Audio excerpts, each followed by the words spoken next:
And then the owl like walks inside, and she chirps at the owl in bee speech, and Herbert, she's, what are you doing here? You usually don't come around. And Herbert responds, actually, hang on. We're going to reverse that. There's a conversation that needs to happen first. So, Herbert didn't come yet. Okay. Retcon. So, you go to the kitchen, and then Jade, like, pours out some tea, and she offers it to you. You know, I was wondering how your pilgrimage was going. I honestly don't know. Because as we've been journeying,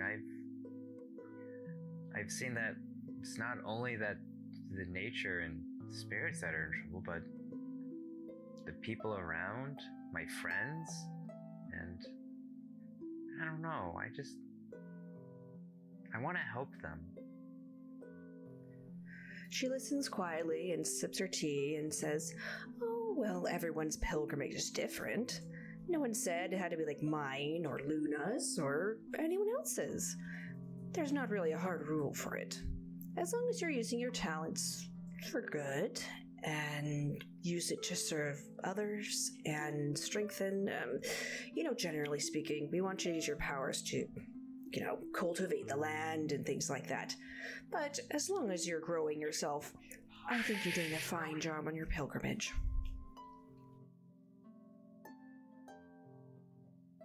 You think so?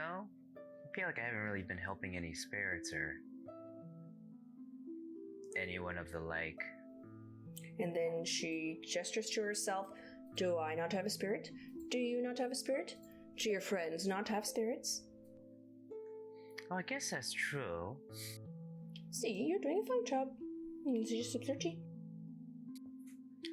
How do you do it? How do you and I kind of scoot closer to Jade, and I'm like, how do you be so wise? She's like, oh, these things come with age. Don't worry, Ellie. You know more than you think. And then she, you see her take on this contemplative look. She says, I think you're ready to hear something that I've been keeping to myself for a while. I set the tea down. She says, well, the thing is, I don't think your druidic powers come from the druidic gods. You don't have... you don't really worship them. And I had always assumed that they came from your spirit friends. And she looks generally at them. Like she can sense them in some way on some level that they're present, but can't pin them down exactly. And she kind of looks around. Did you get another one? Yeah. And I point in a general direction, and I'm like, that's Omdir. We found him along the way. Yes, that one feels a little different. But anyway,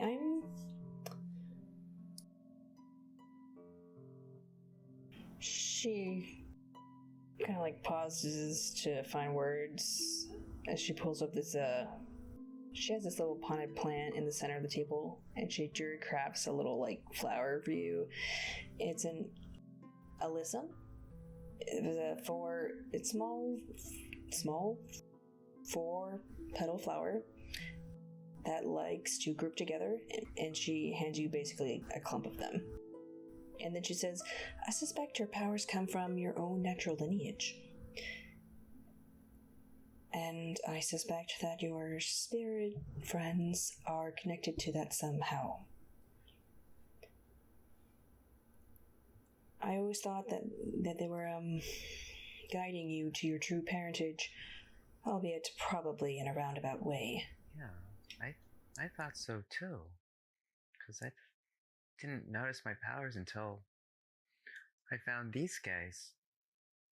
So, but saying that my power comes from me? From, I guess, I tied to the Fey courts? Yes, quite possibly. I mean, there's always been this it's like you're a bud and you're just waiting to burst out into bloom, but it's like there's something holding you back. Do you know from your true powers? Not sure what it is. Do you know if there's sort of a spell on you of some kind? Make a history check. Okay. Come on, duck dice. I believe in you. Oh, wow. My belief helped. Yeah, I rolled a 16. You think back, and you're like, oh, spells. He's talking to Lady Brayden, Deirdre, who is a practicing wizard, and she told you that you have a spell on you that was put on by your mother.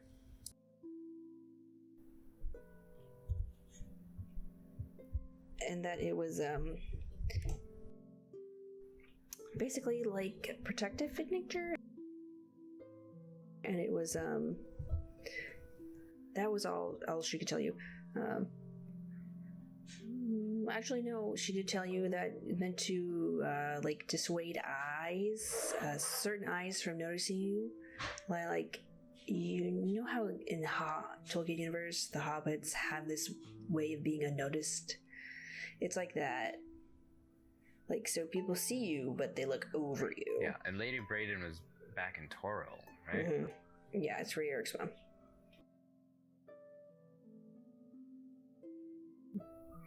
Do you relay that to Jade? Yeah. Okay. Yeah, and I'm like, my mom? But, I mean, my mom isn't, she isn't magical at all. They're just merchants in Hillock. I think she meant your birth mother.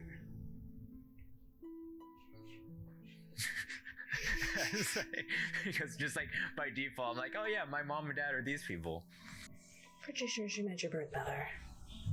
Oh yeah. Here, she says, "Give me your hands, and I will try to." And then she's gonna do something weird. She's gonna cast commune with nature as you see her like concentrate really hard and take deep breaths. Before she starts to spell, I sink into my shoulders a little bit, and I'm go, "Are you going to break the spell? Is that gonna put me in danger?" No, I'm just going to learn a little about it. I can't break it. There's probably some... I'm going to try to find out how. Usually some kind of thing to break the spell for this kind. Usually something very specific. Very artful. Whoever did it knew what they were doing.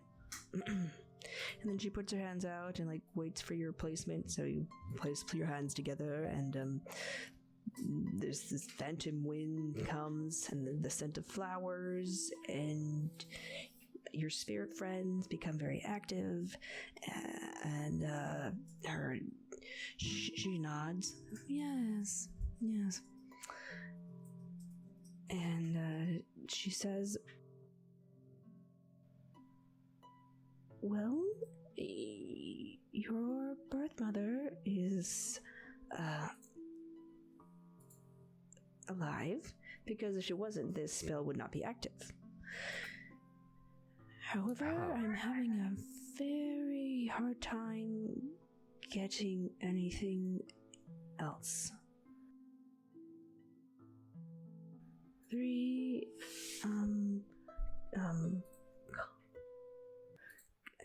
constraint, I want to say that's not the right word.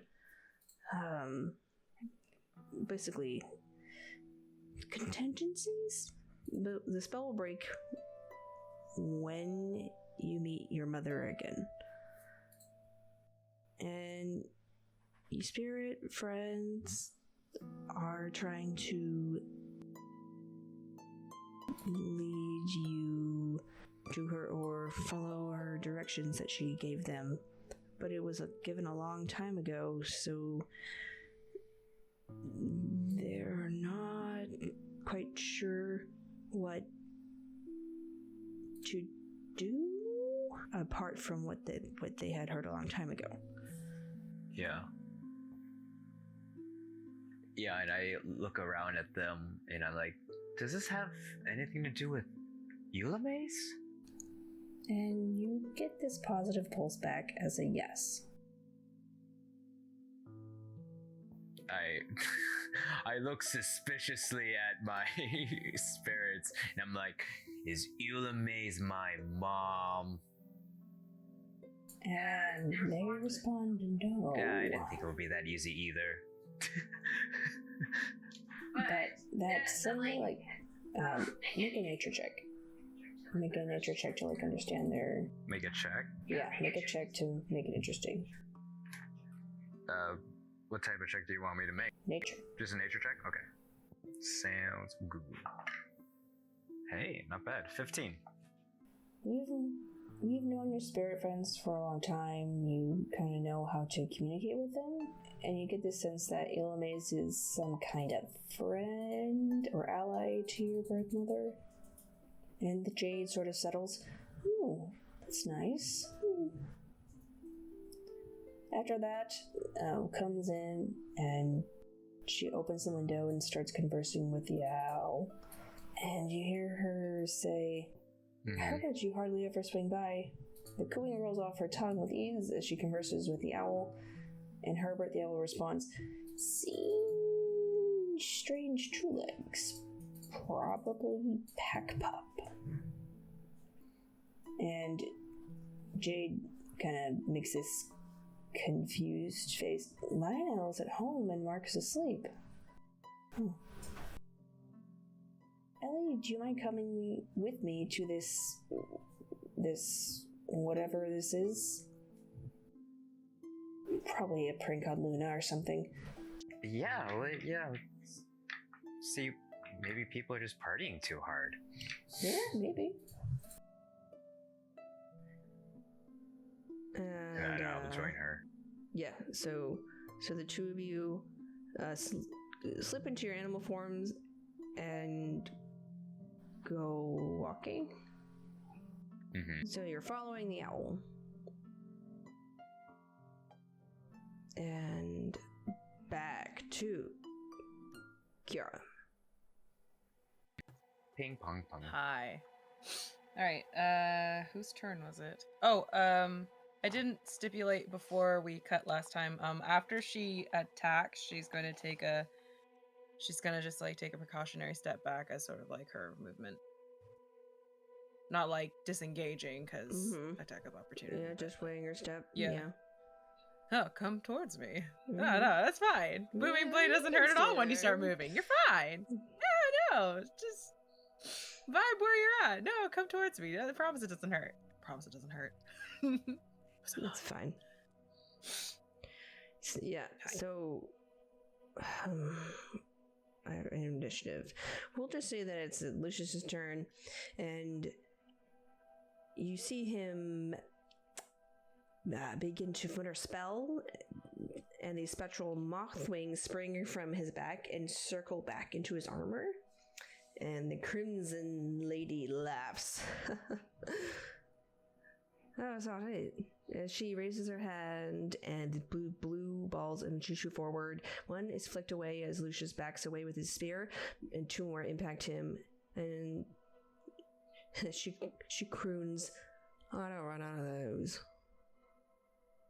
So now it's Ciara's turn. Right. And you hear basically like howling in the background, like a large howling, and a lot of it. It seems like your burning of the trees has awakened people. Oh, fantastic. And because we can't help but try and bring a party to a good place, she's going to cast Shatter. Okay. She's like, oh, I like the sound of that, is what she says. And then, hope you like the sound of this. And she just, there is like this little, in the stones along her armor, there's just like this little, little bit of a pulse. And when she screams, you can just sort of see like light dance along her teeth as she just shrieks, and it is Shatter. So that is a fun little spell. Do I make a save? Yeah, I believe it has a save, so let me double check. Alright. The save is a con save. Okay. She rolled low. She rolled like an 8. So max damage. Here's a 3 thunder damage. Failed save. Okay, so I need more d8s. So it's 3d8 thunder damage to a creature that fails its save. Alright. And your choice. And it's a creature within a 10-foot radius sphere, so can I center it so that maybe the lady I'm fighting and the other lady are sort of like within that circle? Yeah, you can do that. Yeah, let me look at the... Yeah, so I want to kind of place it, I can't click the button. Is it, can I, right, like, here? Is that a thing? Like, place it somewhere? Hang on. On the I gotta battle remember screen. where I put things. Yeah, that's okay. You can put it there. Yeah, they're Okay. they're pretty close. Bomb. Alright, and... 8, 4, and 6. That's 10, 18. That's 18 damage. Okay, yeah, you cast that on the ground and it ripples through the earth, and you see the lady in emerald. You see her just cringe in pain as black blood spills out from her ears, and she... You see her just like grab her long dress, rip it so she has more movement, and her eyes narrow. Oh, yeah. You're going to want to keep your dress. The party's coming.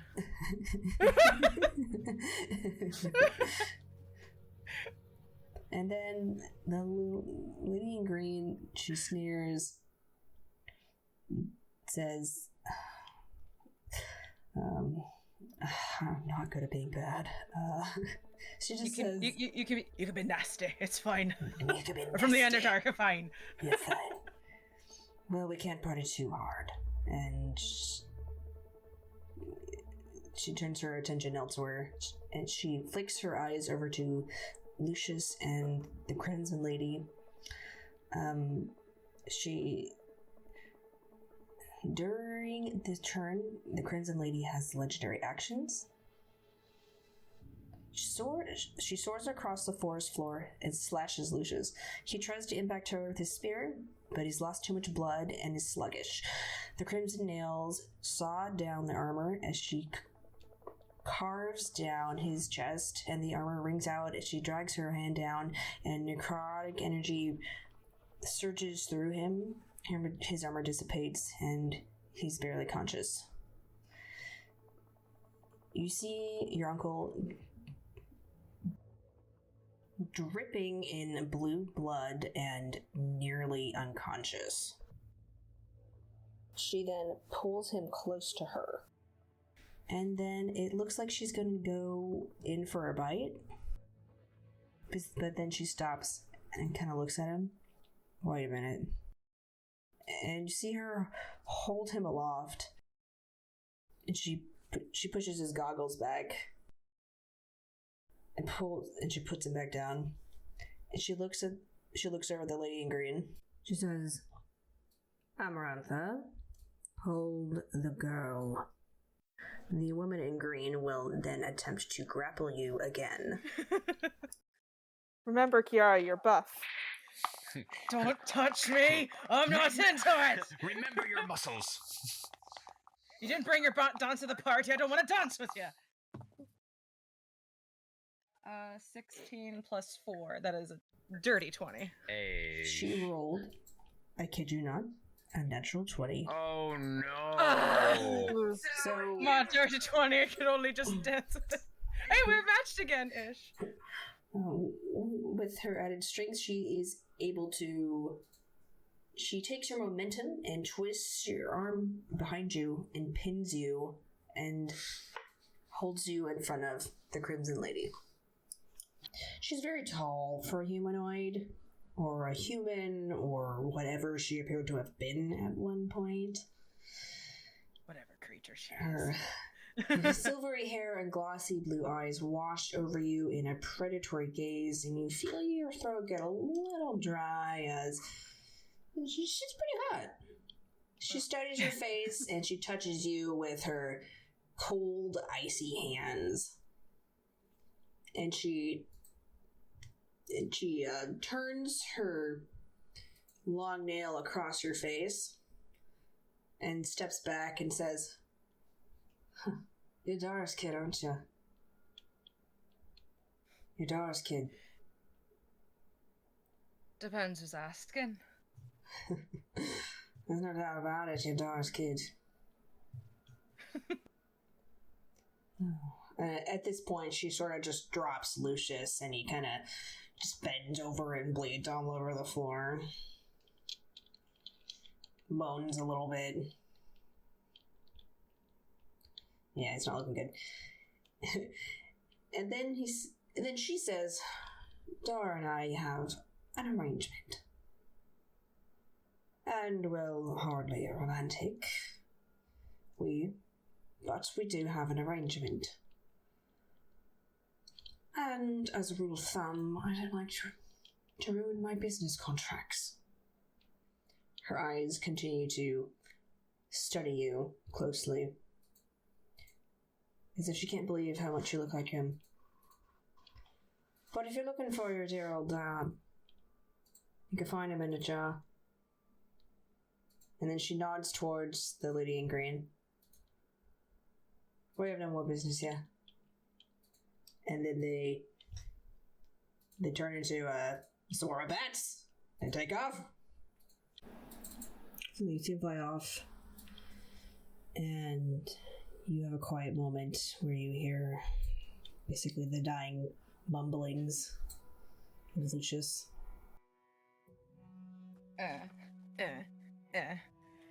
Once she's down, and they're like out of sight, she just sort of like, she immediately like skitters over to Lucious and just like looking at him. She has this way, like when there's a lot of like intensity in how she either feels or whether she's in pain or whether she's concerned, it's just like holding your breath, like everything just goes tense for a moment.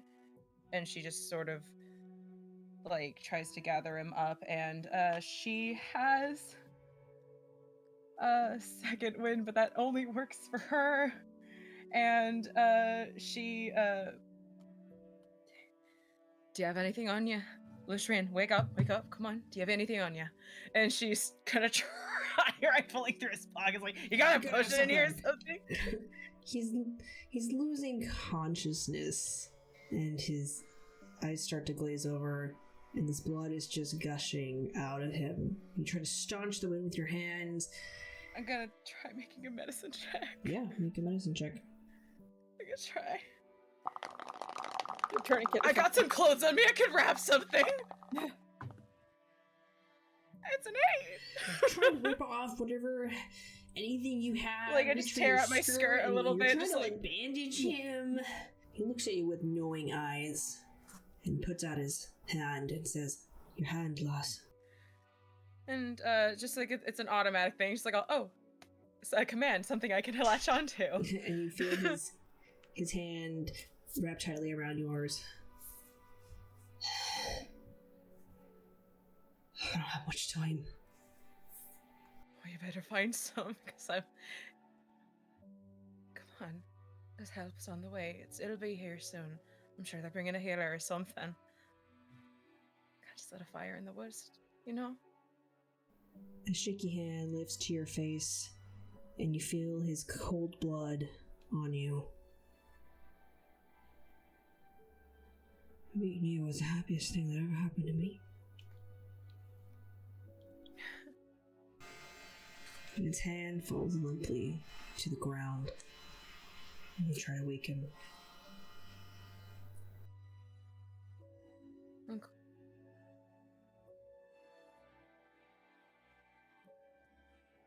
So Ciara is holding him, and when he goes limp, she's like, "Oh, Uncle Rian." And when he doesn't move, and when she just feels how like cold like everything is, she just goes cold, and she's like, "Wake up. You can't do this. You can't. Please." And she freezes over when she realizes something that had not ever occurred to her in their conversation about her having to do anything for him. She's holding on, and this is the last time she feels she'll probably see him, because from where she's from, you go back to Briotriact, you will see people again, you will see them again. And even if she goes back to Briotriact, his soul isn't bound to her anymore. They are not home. They are not home. And so even if whether she stays or whether she goes back to Briotriact, she might not even in the next life ever see him again. And so she goes cold at the idea that this is the last that she'll see him ever. And she kind of chokes on that for a minute. She's like, "Oh, Uncle Rian, wake up. Please. Please wake up." Make an Arcana check. Arcana.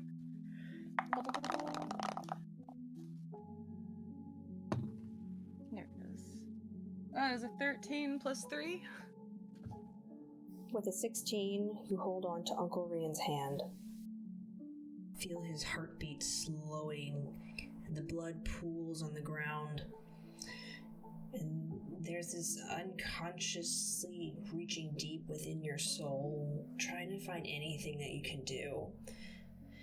And within yourself, there is this well of power where you pull from to do your magic. And somehow you reach beyond this well, desperate for anything, pleading for anything. And something grabs back with this, ooh. You feel something coil around you. And you look up through tear-stained eyes and see this alien figure before you. Is nothing more than a shadowy visage. It has it's just a bizarre form. It has 4 long arms that bend in every which way. There's this very long neck with a frill at the end of it, and it whispers in your mind. Come. Say. In your mind, you feel the words and understand that they mean, do you want to save Uncle Lucious? Uncle Rian. And bleary-eyed, Ciara at first thinks that from the arms, she thinks at first Briotriact, but the more her eyes can focus, she just, yes, please. So she doesn't say yes, she says please. And the arms coils, they come down and press themselves on you. Like, two on your shoulders, two on your arms. And then his face, well, actually, faceless figure focuses on you. And the word give. Meaning, what will you give?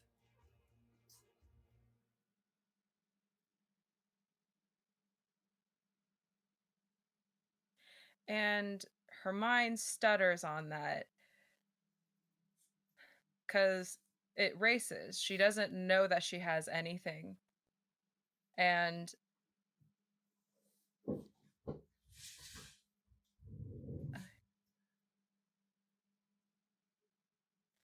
it's just automatic, and her brain is like, it's like, all give bargain, and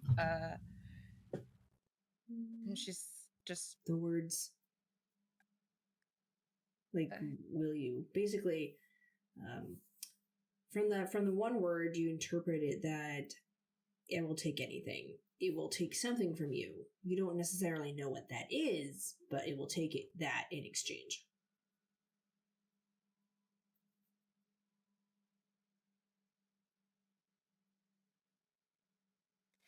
and she just Tears been given bark, and she just nods her head. Yeah. And the word done.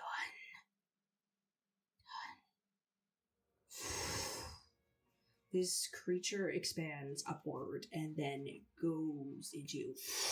It's chilly and it spreads through your body and settles... And it settles basically like in your core, your chakra center, the place where you pull your magic from. That sort of ethereal place. Yeah. And you exhale. It splashes onto my well. And you look down and you see Lucious breathe.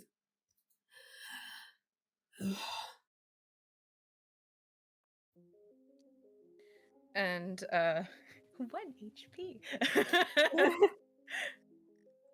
That's all you need. Yeah. You look around, and in the distance, you can see the Night Watch coming. And also call him. He has a bathrobe and a little medicine kit, and he arrives with the Night Watch when they appear. And Estrella approaches you, Selena's friend, and she comes up and she asks, "What happened?" Looks at Estrella, who calls her attention, and she just... Help him. Right. Because there are words. She does not know them right now. It's like, help him. Oh, man. Pretty sure she knows cure wounds. Yeah, here's the thing. She says help him, but she's like hunched over him like a gremlin, like trying to hide a fish. It's like, help him. And it's just like, it's the least appealing. Please help me you've ever seen. She's on edge right now. It's a lot. Yeah, she nods. Yeah, of course. I want to say that there was a period of time where that it was a couple of minutes. It wasn't immediate. It just... Time is a strange thing for you in those moments. So, it's not like... Yeah, I don't want you to feel like if I had waited 10 seconds, they would have come. Because that's not what would have happened. He would have died. Yeah, no. Her mind is probably like a vacuum of where time does not exist right now. So it's just like she just flits from one thought to another, and the only thing that was tangible were interactions with other things. So it's been probably a longer passage of time. Sorry about your forest. Sorry.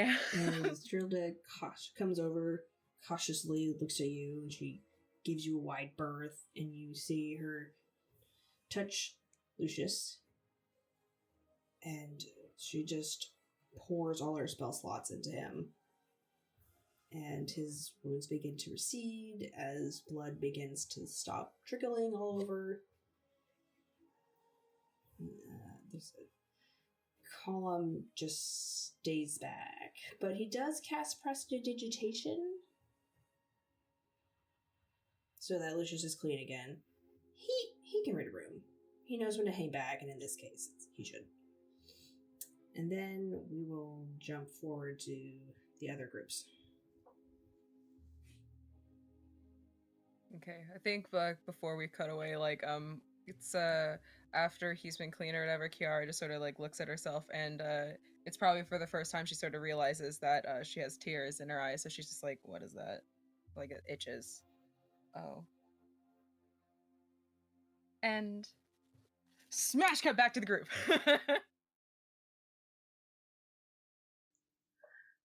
Hello, this is Tiffany, your GM for Dungeon Damsels. We update on Wednesdays and Saturdays now at 5 p.m. Pacific Standard Time. We have merchandise on our Redbubble and on links via the Linktree. We also have coffee and a Patreon if you wish to donate to us. Please like, subscribe, and comment, as we would love to hear from you. You can also find us on basically every podcast platform out there if you can't sit down and listen to a YouTube video. And if you're wondering why we don't stream, it's because my internet can't support it. But regardless, thank you for listening and watching. And remember to be kind, inclusive, and loving.